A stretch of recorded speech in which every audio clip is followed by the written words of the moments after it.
Most people think female comedians are a modern invention, but the real pioneers were roasted audiences since 300 BC.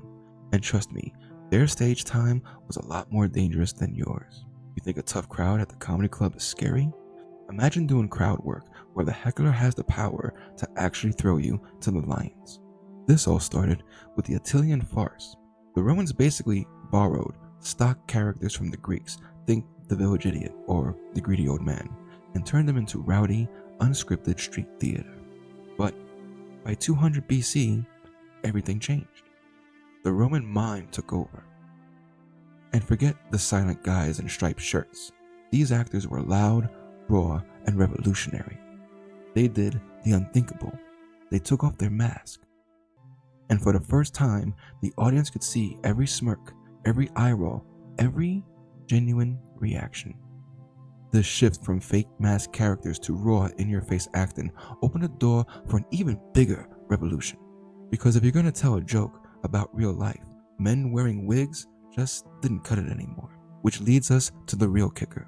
For the first time in Western history, women were allowed on stage, and they were massive celebrities. They brought something totally new to the scene: complex domestic relationship drama. They were the original observational comics, finding the humor in the chaos of Roman life.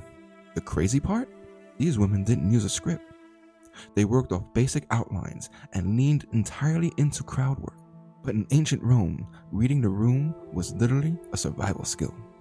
If you roasted the wrong person, or worse, if a joke about the emperor didn't land, you weren't getting just a bad Yelp review.